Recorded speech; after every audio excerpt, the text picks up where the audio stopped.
Welcome to this series of mid term exams preparation. ये mid term exams की preparation series की video है। Complete series इस channel के ऊपर अपलोड की जा रही है और आज की वीडियो के अंदर आपको CS6-11 के मिड टर्म की प्रिपरेशन के लिए इंपॉर्टेंट पॉइंट्स करवाए जा रहे हैं। तो शुरू करते हैं आज के इस ट्यूटोरियल को। क्वालिटी इंजीनियरिंग बेसिक्स और रूल्स के हिसाब से जो इम्पोर्टेंट पॉइंट्स है वो आपको सबसे पहले करवाए जा रहे हैं। तो इसके अंदर जो क्वालिटी बेसिक इंजीनियरिंग है, इसके अंदर प्रिंसिपल्स और प्रैक्टिस आ जाते हैं, जिनका एम ये होता है कि इंश्योर किया जाए सॉफ्टवेयर पूरा करे जो pre defined standard of quality है उसके मुताबिक हो। और इसके अंदर जो है वो सिस्टमेटिक प्रोसेसेस आते हैं ताकि रोका जा सके जो भी डिफेक्ट्स हैं उनको, और इम्प्रूव किया जाए रिलायबिलिटी, और इन्हेंस किया जाए जो यूज़र की सेटिस्फेक्शन होती है। सो रोल एंड रिस्पॉन्सिबिलिटी जो होती है क्वालिटी इंजीनियरिंग में, उसके अंदर क्वालिटी एश्योरेंस प्रोफेशनल्स आ जाते हैं, टेस्टर्स आ जाते हैं, और प्रोड्यूसर जो कि कोलैबोरेट करते हैं ताकि मेंटेन करें standard software development life cycle के थ्रू आउट। और प्रोड्यूसर्स जो होते हैं वो प्ले करते हैं क्रिटिकल रोल इंश्योर करने में कि रिक्वायरमेंट पूरी हो और प्रोडक्ट कस्टमर की एक्सपेक्टेशन के मुताबिक हो। ऑफ द शेल्फ प्रोडक्ट जो है उनकी हम बात करें तो वो जो है प्री बिल्ड सॉल्यूशन होते हैं पहले से ही, और जो कि रिक्वायर करता है एवेल्यूशन कंपैटिबिलिटी के लिए भी, ताकि कंपैटिबल है या नहीं, और क्वालिटी एवेल्यूशन इससे पहले कि उसको इंटीग्रेट किया जाए। सॉफ्टवेयर क्वालिटी एट्रीब्यूट्स की हम बात करें तो ये जो है डिफ़ाइन करते हैं करेक्टरिस्टिक्स जो कि डिटरमाइन करती है ओवरऑल परफॉर्मेंस और जो यूजिबिलिटी होती है एक सिस्टम की। फंक्शनैलिटी से मुराद, अब फंक्शनैलिटी की हम बात करें तो इससे मुराद जो है वो एबिलिटी होती है सॉफ्टवेयर की कि वो परफॉर्म करे उसका जो इंटेंडेड टास्क है उसको एक्यूरेटली, एक्यूरेसी के साथ यानी। और रिलायबिलिटी की हम बात करें तो इंश्योर करता है कंसिस्टेंट परफॉर्मेंस का होना स्पेसिफाइड कंडीशंस के अंदर और विदाउट फेलियर, बगैर फेलियर के। अगर फेलियर आ रहा है तो वो प्रोडक्ट फिर रिलायबल नहीं है। और यूज़िबिलिटी की हम बात करें, यूज़िबिलिटी का फोकस होता है यूज़र एक्सपीरियंस के ऊपर, जो कि बनाता है सिस्टम को इंट्यूटिव और इजी के नेविगेट किया जाए। और एफिशिएंसी रिलेट करता है ऑप्टिमल रिसोर्स यूटिलाइजेशन से, जिसमें शामिल होता है टाइम और मेमोरी। सो मेंटेनेबिलिटी की हम बात करें तो इसमें मेजर किया जाता है कि कैसे सॉफ्टवेयर को अपडेट या मॉडिफाई किया जा सकता है, जबकि पोर्टेबिलिटी इंश्योर करता है कि सॉफ्टवेयर जो है वो ऑपरेट कर सके डिफरेंट एनवायरनमेंट्स में। So now the error, defects, bugs, faults and failure. एक एरर जो है, डेफिनेशन एरर की हम बात करें so error is a human mistake during software development. जो ह्यूमन मिस्टेक्स होती हैं सॉफ्टवेयर डेवलपमेंट के दरमियान वो होती है जैसे कि इनकरेक्ट लॉजिक या फिर मिसअंडरस्टैंडिंग रिक्वायरमेंट्स का होना, रिक्वायरमेंट्स को सही तरह समझा नहीं गया। सो डिफ़ेक्ट्स को अगर हम देखें सो डिफ़ेक्ट जो है वो फ़्लो होता है एक जो है वो सॉफ्टवेयर के अंदर, जो कि एक्सपेक्टेड बिहेवियर से उसको डेविएट करता है, उससे हटाता है, और अक्सर जो है वो इंट्रोड्यूस किया जाता है उसको एरर्स से। जबकि बग्स की हम बात करें तो ये जो है इनको कॉमनली यूज़ किया जाता है डिस्क्राइब करने के लिए ऐसे डिफ़ेक्ट्स जो कि टेस्टिंग के दरमियान या फिर ऑपरेशंस के दरमियान पाए जाते हैं। और फ़ॉल्ट की अगर हम बात करें, फ़ॉल्ट से मुराद एक इनकरेक्ट स्टेप या प्रोसेस होता है कोड के अंदर जिससे फेलियर आते हैं। और फेलियर जो होते हैं, फेलियर आते हैं तो सॉफ्टवेयर परफॉर्म नहीं कर सकता जिस तरह उसको परफॉर्म करना चाहिए रियल वर्ल्ड कंडीशंस के अंदर। सो अंडरस्टैंड करना इन डिस्टिंक्शन कोई क्रूशल होता है इम्प्लीमेंट करने के लिए इफेक्टिव डिफेक्ट प्रिवेंटेशन, डिटेक्शन और जो रिमूवल स्ट्रेटजीज़ हैं। Now the data management and economics. Data management के अंदर क्या होता है कि प्रिवेंट किया जाए, रोका जाए, डिटेक्ट किया जाए, रिमूव किया जाए। रिमूवल होता है रिमूवल प्रोसेस ताकि मेंटेन किया जाए सॉफ्टवेयर क्वालिटी। सो प्रिवेंशन के अंदर जो है वो क्या होता है कि अवॉइड किया जाता है डिफेक्ट्स को। प्रिवेंशन के अंदर रोका जाता है तो उसमें अवॉइड किया जाता है डिफेक्ट्स को। ऐसा डिज़ाइन जो रोबस्ट डिज़ाइन हो और कोडिंग प्रैक्टिसेस ऐसी हों उसके ज़रिए। और डिटेक्शन या फिर डिटेक्शन जो है वो क्या करता है कि आइडेंटिफाई करता है डिफेक्ट्स को अर्ली यूज़ करते हुए टेस्टिंग और रिव्यूज़ जो हैं। जबकि रिमूवल जो होता है या फिर कंटेनमेंट वो इंश्योर करता है डिफेक्ट्स जो है उनको फिक्स किया जाए इससे पहले कि रिलीज़ करें। और इकोनॉमिक्स जो है सॉफ्टवेयर क्वालिटी इंजीनियरिंग की एम्फेसाइज करती है कि बैलेंस किया जाए कॉस्ट को, फंक्शनैलिटी और क्वालिटी को, इन सबको आपस में एक बैलेंस रखा जाए। और फंक्शन क्वालिटी कॉस्ट जो है एफ मॉडल इलस्ट्रेट करता है कि कैसे फैक्टर्स इंटरेक्ट करते हैं, हाईलाइट करते हुए कि हायर क्वालिटी जो है अक्सर क्या करती है, वो रिक्वायर करती है इन इन्वेस्टमेंट जो है उसका ज़्यादा होना। So missing requirements and their impact. Missing requirements जो है वो होती हैं जब एसेंशियल फंक्शनैलिटीज़ जो कि लाजमी है या फिर जो कॉन्स्टेंट हैं वो डॉक्यूमेंटेड नहीं है रिक्वायरमेंट फेस के दरमियान।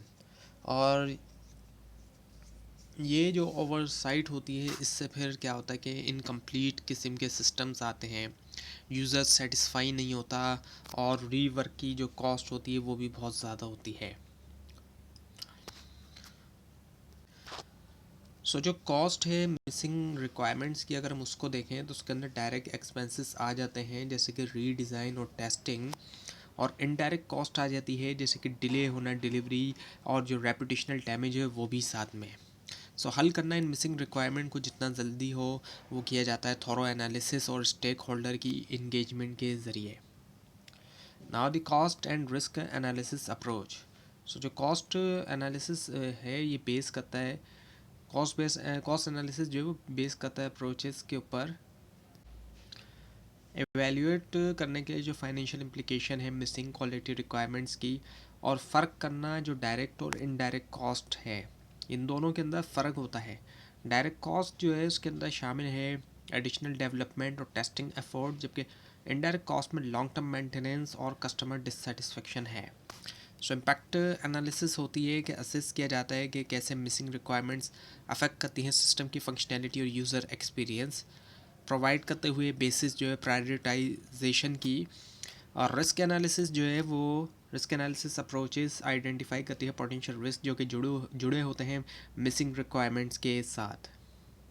Now the quality management system and benchmarking. एक क्वालिटी मैनेजमेंट सिस्टम प्रोवाइड करता है स्ट्रक्चर फ्रेमवर्क मेंटेन करने के लिए और इम्प्रूव करने के लिए सॉफ्टवेयर क्वालिटी, और इसमें जो है वो पॉलिसीज़ प्रोसीजर्स और स्टैंडर्ड्स शामिल हैं जो कि गाइड करते हैं डेवलपमेंट और testing activities. Quality leverage points identify करते एरियाज़ जहाँ पर इम्प्रूवमेंट से सिग्निफिकेंट बेनिफिट आते हैं जैसे कि अर्ली डिफेक्ट डिटेक्शन या फिर ऑटोमेटेड टेस्टिंग। और प्रोसेस बेंचमार्किंग कंपेयर करता है ऑर्गेनाइजेशनल प्रैक्टिसेस को इंडस्ट्री के स्टैंडर्ड्स के मुकाबले में या फिर जो बेस्ट प्रैक्टिसेस होती हैं, और उसी से कंटिन्यूस इम्प्रूवमेंट और कॉम्पिटिटिव एज मिलता है, यानी कॉम्पिटिटर्स के ऊपर एक एडवांटेज भी मिलता है। इम्प्लीमेंट करना क्यूएमएस जो है वो इंश्योर करता है कंसिस्टेंसी कंप्लायंस और जो कस्टमर सेटिस्फेक्शन है। ऑर्गेनाइजेशंस जो है वो प्रोसेस के ऊपर रिलाई करती हैं, प्रोसेसेस का इस्तेमाल किया जाता है ऑर्गेनाइजेशन में ताकि एफिशिएंसी हासिल की जा सके, कंसिस्टेंसी हो और क्वालिटी भी आ सके। सॉफ्टवेयर डेवलपमेंट के अंदर एफिशिएंसी होगी तो क्या होगा कि जल्दी से जल्दी और बेहतर अच्छा जो है क्वालिटी का सॉफ्टवेयर बन सकेगा। कंसिस्टेंसी होगी यानी कि एक ही जैसे सॉफ्टवेयर मतलब यानी कि उसी जिस तरह पहला सॉफ्टवेयर बना उसी तरह दूसरा इस तरह से, और क्वालिटी भी रहेगी सॉफ्टवेयर डेवलपमेंट के अंदर, क्वालिटी वाले सॉफ्टवेयर होंगे। मेच्योर ऑर्गेनाइजेशन के अंदर देखते हैं वेल डिफाइंड रिपीटेबल प्रोसेस, जबकि इमेच्योर के अंदर हमें स्ट्रक्चर की कमी देखने में आती है और उसी से अनप्रडिक्टेबल किस्म के आउटकम देखने में आते हैं। जो CMMI यानी कि कैपेबिलिटी मेच्योरिटी मॉडल इंटीग्रेशन है, ये प्रोवाइड करता है फ्रेमवर्क प्रोसेस इम्प्रूवमेंट के लिए, और आउटलाइन करता है ये 5 maturity level: initial, manage, define, quantitatively managed और optimising. Now the CMMI levels and component. CMMI maturity level guide करता है ऑर्गेनाइजेशन को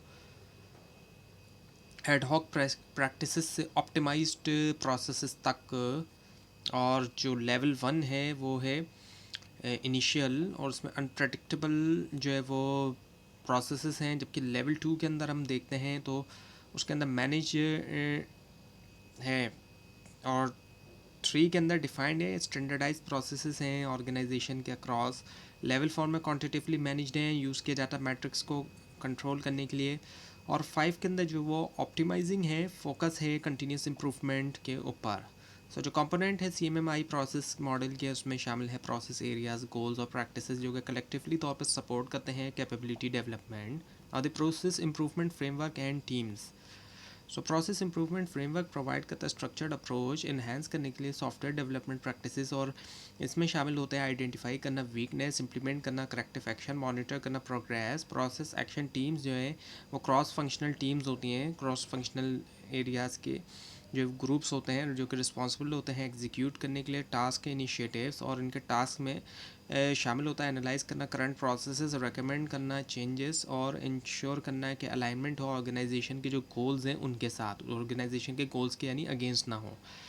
सो जो क्रिटिकल प्रोसेस एरियाज़ हैं CMMI में, उसमें शामिल होता है रिक्वायरमेंट मैनेजमेंट, रिक्वायरमेंट डेवलपमेंट और टेक्निकल सोल्यूशन। इसके अलावा प्रोडक्ट इंटीग्रेशन, सॉफ्टवेयर वैलिडेशन और सॉफ्टवेयर वेरिफिकेशन। हर एरिया हल करता है स्पेसिफिक एस्पेक्ट डेवलपमेंट का, कैप्चर करने से लेकर रिक्वायरमेंट वैलिडेट करने तक फाइनल प्रोडक्ट। और जैसे रिक्वायरमेंट मैनेजमेंट इंश्योर करते हैं ट्रेसिबिलिटी और कंसिस्टेंसी, जबकि टेक्निकल सोल्यूशन फोकस करता है डिज़ाइनिंग और इम्प्लीमेंट करने के ऊपर सोल्यूशन जो कि पूरे करें रिक्वायरमेंट्स। ऑडिट एंड रिव्यूज़ की हम बात करें, ऑडिट जो है वो सिस्टमेटिक एवेल्यूशन होती है प्रोसेसेस और प्रोडक्ट का, ताकि इंश्योर किया जाए कंप्लायंस स्टैंडर्ड्स और रिक्वायरमेंट्स के साथ। और इसमें क्या शामिल होता है प्लानिंग, एग्जीक्यूशन, रिपोर्टिंग फेजेस, और साथ में रोल असाइन किए जाते हैं ऑडिटर्स और ऑडिटीज़ को। और जो टाइप्स हैं ऑडिट की, उसके अंदर इंटरनल, एक्सटर्नल और कंप्लायंस ऑडिट भी आ जाता है। प्रोसेस रिव्यूज़ जो वो कम्प्लीमेंट करता है ऑडिट को, असेस करते हुए जो प्रोसीजर्स हैं उसके साथ कितना जो है वो एडहेयर हैं, उसके साथ कितना जुड़े हुए हैं, और आइडेंटिफाई करते हुए इम्प्रूवमेंट अपॉर्चुनिटीज़ और बेंचमार्किंग करना रिव्यूज़ को इंडस्ट्री स्टैंडर्ड के अगेंस्ट बढ़ाता है ऑर्गेनाइजेशनल परफॉर्मेंस और quality assurance. Project management framework की अगर हम बात करें, ये प्रोवाइड करता है कि स्ट्रक्चर्ड अप्रोच प्लानिंग, एग्जीक्यूटिंग और कंट्रोलिंग के लिए प्रोजेक्ट्स की, और इसमें शामिल होते हैं कंपोनेंट्स जैसे कि scope, schedule, cost, quality, risk management और आर्टिफैक्ट्स जैसे कि प्रोजेक्ट प्लान, स्टेटस रिपोर्ट्स और रिस्क रजिस्टर सपोर्ट करते हैं ट्रांसपेरेंसी और अकाउंटेबिलिटी। और इम्प्लीमेंट करना एक रोबस्ट फ्रेमवर्क इंश्योर करता है प्रोजेक्ट्स के वो डिलीवर हों टाइम पे, विद इन बजट, और पूरा करें quality expectations. Now the planning and control techniques, इनकी हम बात करें अगर, प्लानिंग प्रोजेक्ट प्लानिंग में शामिल होता है डिफाइन करना ऑब्जेक्टिव, स्कोप, रिसोर्सेज और टाइमलाइन के गाइड किया जाए एग्जीक्यूशन। प्रोजेक्ट ट्रैकिंग और कंट्रोल करना, मॉनिटर प्रोग्रेस जो है प्लान के अगेंस्ट, यूज़ करना मैट्रिक्स और ऑडिट करना ताकि आइडेंटिफाई किया जाए डेविएशन। अर्न वैल्यू मैनेजमेंट जो है EVM, यानी कि ये जो है इसमें क्या है कि इंटीग्रेट करता है ये स्कोप, स्केड्यूल और कॉस्ट डेटा ताकि असेस किया जाए परफॉर्मेंस इंडिकेटर्स के साथ, जैसे कि कॉस्ट परफॉर्मेंस इंडेक्स और स्केड्यूल परफॉर्मेंस इंडेक्स प्रोवाइड करते हुए एक्शनेबल इंसाइट्स। और रिक्वायरमेंट्स एंड SDLC डिस्ट्रीब्यूशन, इसकी हम बात करें, सो फोकस होना रिक्वायरमेंट्स के ऊपर एक क्रिटिकल होता है प्रोजेक्ट सक्सेस के लिए, क्योंकि ये डिफ़ाइन करते हैं कि सॉफ्टवेयर को लाजमी तौर पर क्या अचीव करना चाहिए। और जो मोटिवेशन होती है थोरो रिक्वायरमेंट एनालिसिस के लिए वो आती है, उसके जो इम्पैक्ट होता है वहाँ से, जो इम्पैक्ट होता है कॉस्ट के ऊपर, क्वालिटी और जो यूज़र सेटिस्फेक्शन है। एफर्ट वाइज डिस्ट्रीब्यूशन जो होती है सॉफ्टवेयर डेवलपमेंट लाइफ साइकिल में लोकेट करती है रिसोर्सेज को फेजेस के अक्रॉस, जैसे कि रिक्वायरमेंट, डिज़ाइन, कोडिंग और टेस्टिंग। प्रॉपर डिस्ट्रीब्यूशन इंश्योर करती है बैलेंस प्रोग्रेस और मिनिमाइज़ करती है रिस्क जो कि जुड़े होते हैं इनकम्प्लीट या एम्बिगियस रिक्वायरमेंट्स के साथ, ऐसी रिक्वायरमेंट जो क्लियर नहीं है। Now the attributes of high quality requirements, जो हाई क्वालिटी रिक्वायरमेंट्स हैं उनकी एट्रीब्यूट्स अगर हम देखें तो उसमें आ जाता है जैसे कि correctness, coherence, completeness, feasibility, necessity, verifiability और ट्रेसिबिलिटी।